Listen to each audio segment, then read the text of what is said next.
ikatan is 24 ang iyang measurement, 24 by 48.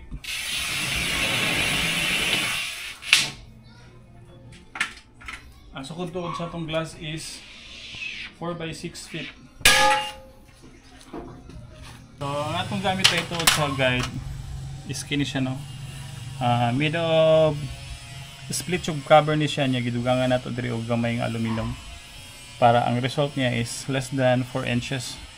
To be exact is 3/15/16, which is enough para siya sa atong gamitan nga frame. So inani ang proseso guys sa pag-prepare sa jealousy blades.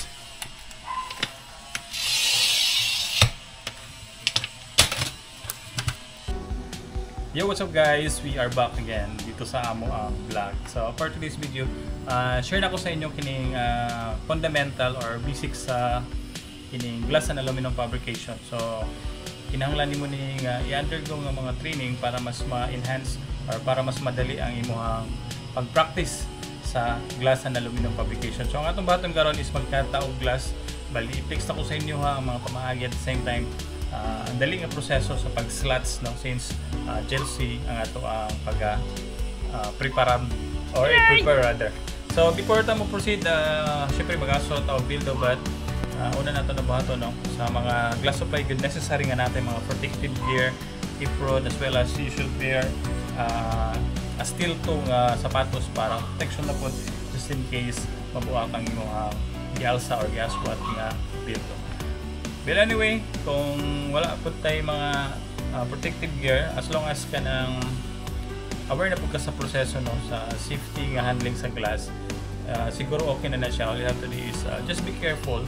Pero sa mga baguhan lang, I advise nga kanang lang yung mag-wear o siguro long sleeve lang, no, just to protect our hands sa if ever mabuak ang glass. So karon mag-aswat na og video.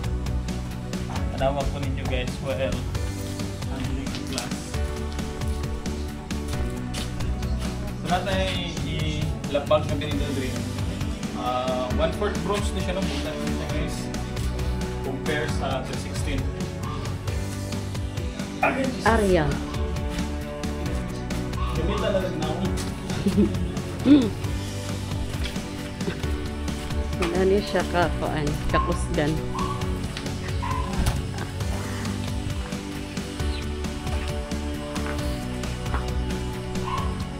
So since jealousy ra nga to ang pagkatabason or i-prepare nga glass, since napod tayo kining T-cutter, which is mas dali nga pamaagi, no, sa pag-cut ng glass instead of katong mga oil feed or diamond cutter.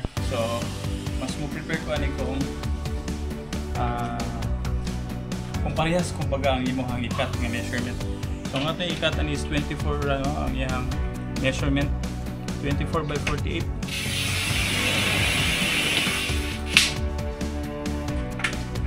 Ang sukod tuod sa itong glass is 4 by 6 feet.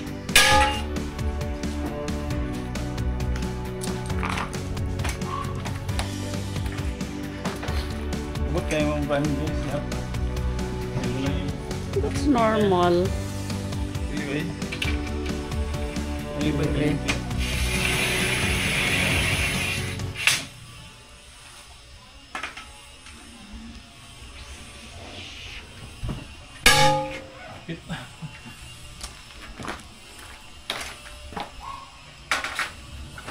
So nabahin na nato siya into 3 rather. So karon nato na siya ang tadtaron. Asa ron to tong slots. Dili pa. So mo ni atong gamiton nga cutter, no. So actually pwede ra pod og atong diamond cutter, pero ang disadvantage sa diamond cutter mo is always nimo or kinahanglan nimo siya puntuhan, whereas kini bisag beginners pa ka basta kini magamiton niya naanay siya kinahanglan nga gas or oil sa ilalom para kanang mag-function siya og maayo. So ang atong gamit ito sa guide is kini siya, no, made of split tube cover ni siya, gidugangan nato diri og gamay nga aluminum para ang result niya is less than 4 inches. To be exact is 3, 15, 16, which is enough ra siya sa atong gamiton nga frame. So inani ang proseso guys sa pag-prepare sa jealousy blades.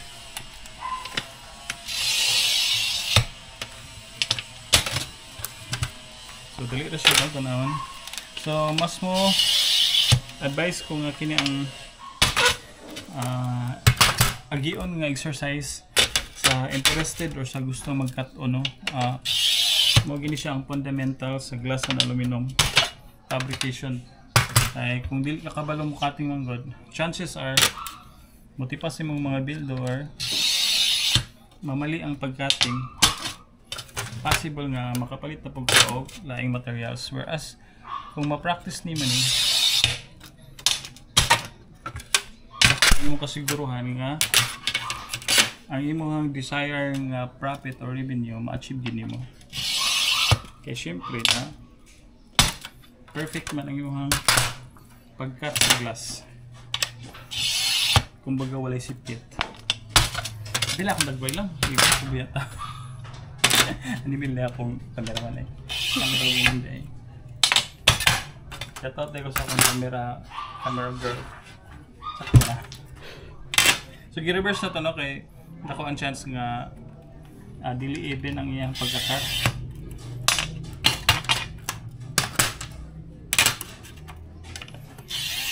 So sa mga bago lang diya or sa mga na-excited mag-cut on, follow niya akong Facebook page niya. Subscribe po na mong YouTube channel. Daghan tag mga tutorial video dito pa. Nga pwede niyo paano gamay ng idea. Maybe in the future gusto ninyo or interested mo nga trabaho.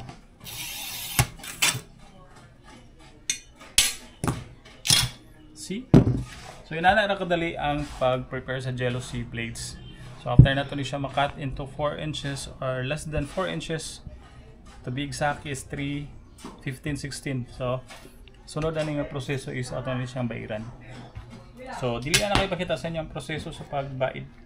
So ang term nga bairan is dili siya haiton kun dili habulon. Kuyaw. Samot ka lang. So kana lang una among video sa habulon dili mga samad. Subscribe sa amo ang YouTube channel. Nya paki-followan niyo among Facebook sa akong Facebook rather. Para ganahan pod na magpaambit kuno ni sa tong gamay kay balo. So again salamat sa pagtanaw guys. Have a good day. Mabu.